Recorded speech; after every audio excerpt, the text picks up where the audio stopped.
Olá, meu nome é Ricardo Negreiros. Eu vou falar o que você precisa saber para não parecer um idiota em ciências, em homenagem ao professor Olavo de Carvalho.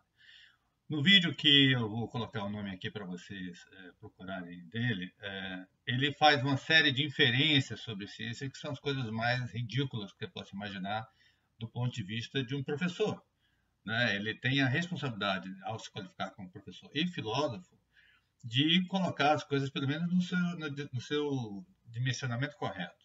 Então, ele começa dizendo, por exemplo, que Tesla teria inventado uma partícula que viajasse mais rápido que a luz e desqualificando Einstein.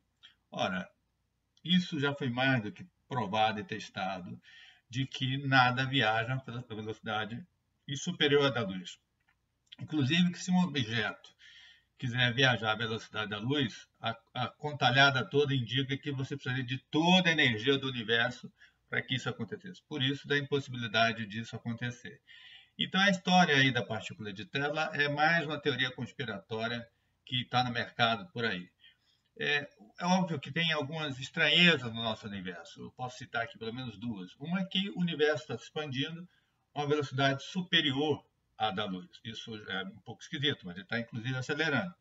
Dois, é verdade também que existe o chamado efeito fantasmagórico, que o Einstein não gostava muito, era estranho, que no fim do dia é a não localidade do universo, uma coisa meio esquisita, que é, por exemplo, quando você tem duas partículas emaranhadas, pode ser dois elétrons que cada um tem seu spin, coloca em distâncias grandes um do outro, altera a rotatividade de um, o outro imediatamente altera, como se a mensagem fosse instantânea, né?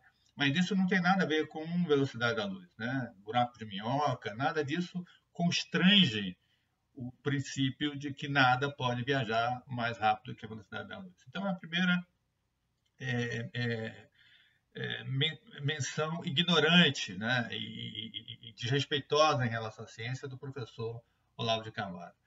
Mais adiante ele vem com a coisa, o assunto mais ridículo de todos, que é colocar em suspensão a ideia de que estamos num planeta redondo, né? A ideia de que a Terra é plana ou a ideia o planeta é redondo. Ora, ele faz inferências também sobre a questão da gravidade, como se isso fosse algo inteligente, surpreendente. A gravidade existe sim, é por isso que está todo mundo aí sentado, andando, ninguém está flutuando, e como foi a origem do planeta. E como é que os planetas são originados? Como é que os sistemas estelares são originados? Inclusive os próprios galáxias, né? É para interatividade gravitacional, o disco de acreção, então antes onde não existia, onde existia, onde hoje é o sistema solar, era um grande disco, né, que começou de pequenas partículas girando e o efeito gravitacional atraindo eles foi criando um chamado disco de acreção, né? Esse disco original, e é por isso que hoje quando você olha o sistema solar está todo no mesmo plano, assim como as galáxias. Então, naturalmente, se é pelo efeito gravitacional, ele vai atraindo e vai girando, né, pelo exatamente os primeiros spins, as primeiras partículas, e esse giro vai criando uma espécie de novelo, uma esfera, não é? E essa esfera continua com esse giro original. E ele é a planeta Terra um pouquinho achatado nos polos, porque é exatamente esse movimento de rotação, ele é uma força centrífuga e vai estufando um pouco na linha do Equador. Curiosamente, é um plano diferente do Sol em 23 graus, provavelmente porque sofremos algum choque no passado e alterou essa disposição do equilíbrio inicial. E é em função dessa inclinação de 23 graus que nós temos as 4 estações do ano, e daí a gente poder então ter vida no planeta. Então, não tem o que se discutir a essa altura do campeonato, né? Se a Terra é redonda. Isso é ridículo, francamente é patético, é exagerado a ignorância do professor de colocar em suspensão isso. Até porque o curioso é que toda essa ciência que foi construída em torno dessas convicções geraram a viagem ao espaço, colocaram satélites lá fora e a gente se comunica hoje por telefone, por WhatsApp ou o que for, utilizando essas mesmas bases científicas de satélites que estão em órbita de um planeta, né, circular, redondo, né? Então, assim, é tão evidente a ignorância que eu não sei, assim, como funciona o cérebro de uma pessoa que tem toda essa memória, essa competência de guardar lugares, datas, nomes, etc., mas que na hora de concatenar é sempre uma coisa esquisita, é sempre uma coisa conspiratória, né? Seguindo adiante ainda em relação ao vídeo dele, ele faz outra menção totalmente também ridícula. Ele coloca em suspeição como se sabe a distância de determinadas estrelas, né? Dizendo que ela não está mais naquela posição, que ela deve... Então, isso, a ciência, paulatinamente, com elementos básicos e outros um pouco mais sofisticados, chegam a todas essas conclusões, né?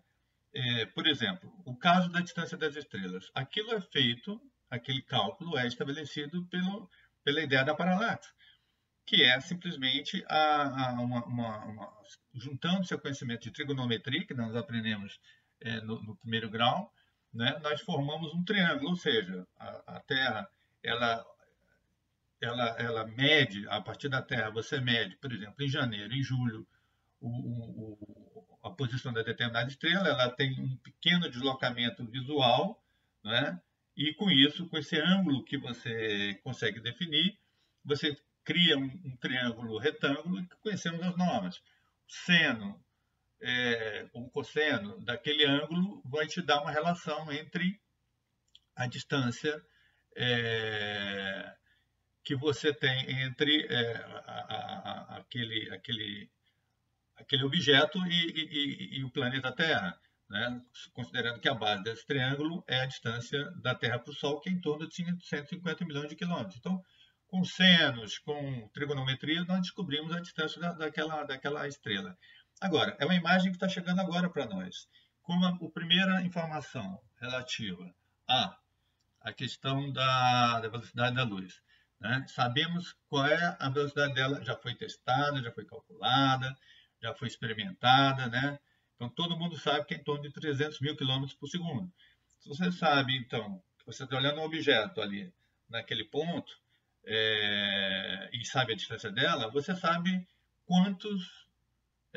há quantos mil anos aquela estrela está lá. Então, ela muito provavelmente, pelo deslocamento que as estrelas têm, né, todo o universo está em movimento, você consegue mais ou menos projetar e entender que aquela estrela não está mais naquela posição que você está enxergando agora.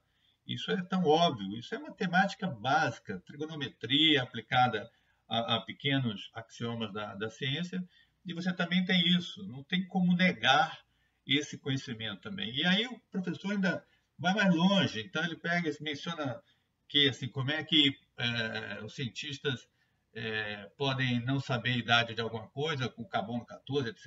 Ele fala que carbono 14 tem milhões de anos. Carbono 14 tem uma limitação técnica até em torno de 60 mil anos. Você saber a idade de alguma coisa, tem que estar na sua mão, ter medido, né, a composição de proporção de carbono 14 naquele item. Aquele item tem que ser orgânico, tipo madeira, tecido, osso, né? Coisas do tipo, papel, eventualmente, são tecidos orgânicos que contêm carbono e, pela proporção, você tem ideia da idade dele, porém, limitado a 60 mil anos. Quer dizer, o ser humano existe há 200 mil, 300 mil anos. É muito pouco o alcance do teste de carbono 14 para efeito de datação. Quando você quer fazer um exame de idades maiores, né, você tem outros recursos. Você tem que aí dominar os princípios da química, questão de peso atômico, número de massa, essas coisas todas, e as propriedades químicas das substâncias. Elas decaem com o tempo. Então, certas substâncias perdem, né, seu núcleo se transforma pelo tempo, vão perdendo conteúdo e se tornam outras substâncias. Então, você precisa analisar que substância você está vendo agora, né, para poder determinar o que pode ter acontecido com o passado daquela rocha, por exemplo. E aí você diz assim, como é que você então determina o que tem de componente químico ali? Também ciência simples aplicada ao maquinário, ao serviço da pesquisa. Então, a gente tem para qualificar alguns tipos de substâncias, você tem espectrômetros de massa, você tem os cromatógrafos, né? O espectrômetro é uma coisa também relativamente simples o raciocínio dela, né? Você coloca o gás ou o que você quiser avaliar dentro do espectrômetro, há um bombardeamento de elétrons que bate naquela molécula, aquela molécula, então, meio que se parte e carrega uma carga magnética e é atraída por um sensor. Essa curva que ele faz nesse sensor te dá uma ideia de que tipo de massa tem aquele item. Então, você vai tabulando pelo número de massa, conforme essa experiência vai avançando, o espectro dela em termos de energia, em termos de número de massa, e você consegue então dizer que substâncias estão compondo aquele universo que você está pesquisando. Então, assim, eu não sou, obviamente, um cientista, sou meramente um curioso estudioso, mas admiro e observo com grande respeito a ciência, coisa que o professor não faz, né? Ele desqualifica a ciência, como se a ciência já tivesse que saber tudo agora. Não é assim, né? A ciência evolui, são muitos campos diferentes, então tem o campo da física, a física se desdobra em ótica, em termodinâmica, tem a física quântica, que é mais complexa ainda, porque ela contraria a lógica comum dos nossos sentidos, até mesmo confundindo as noções de tempo e espaço, né? É uma ciência muito mais interessante, muito mais confusa até. Temos também a neurociência, temos a biologia, temos a astronomia, temos a astrofísica, enfim, temos tantas ciências, né? E não tem muita gente dedicada a isso. São apenas alguns milhares de pessoas tentando, ao longo dos anos, tentando, né, saber complementar informações uns dos outros, né? E sem muitos recursos, muitas vezes, né? Então, você tem gente brilhante que consegue colocar um tijolinho a mais na ciência. E com isso nós temos todo esse proveito que nós temos hoje. Ainda somos bastante primitivos na minha leitura, mas já avançamos bastante. Por exemplo, os remédios que eu tomei na minha vida, no passado, né, não existiam, né? Antibióticos. Quem produziu? Cientistas, né? Como já falei aqui da telefonia, né? Computadores, né? Todos esses processadores são feitos a partir de experimentos científicos, de conhecimento de como a matéria funciona, de como a luz funciona, de como a radiação funciona, o eletromagnetismo, tudo são domínios da ciência que geraram conhecimento importante, útil para a nossa sociedade e que, veja o caso da internet, que é um derivado da ciência, né? Transforma sociedades assim com grande velocidade. Então, a conclusão que eu chego é que, deixa eu ver se tem algum outro ponto que loucamente o professor Olavo tem colocado, mas o que me preocupa com relação a isso é que não tem mais nada. Não. O que o professor, as conclusões que ele chega são sempre tão esquisitas que, assim, meio que tira qualquer credibilidade que ele possa ter em outras inferências que ele faz. Porque tudo é tão paranoico, tudo é tão assim suspeito, tudo é tão assim frouxo, né? E que só ele tem a capacidade de enxergar, só ele tem a capacidade de ver. E o que a gente está vendo quando olho, escuto o vídeo dele, francamente, chega a ser ridículo a postura, a empáfia dele para criticar os cientistas, né? A outra que ele colocou, a discussão entre o John Lennox e o Richard Dawkins. Nenhum dos dois estão, na minha leitura, estão completamente corretos. Mas, assim, sempre partindo da ideia de que a ciência, né, ela é toda conhecida e ela é toda sujeita às respostas imutáveis. Não. Todo cientista sabe o que é uma assunção de conclusões devidamente acertadas e validadas, e todo mundo sabe o que ainda está em suspeição, a origem do universo, né? O problema difícil da consciência, o que eu acabei de falar, por exemplo, da não localidade do universo, né? a constituição da matéria negra, são campos de pesquisa que estamos ainda muito no início, muito no início. E espero, né, que pessoas sensatas estejam à frente desses projetos e não assim com esse tipo de discussão ainda tão primária, né, porque as coisas têm que avançar.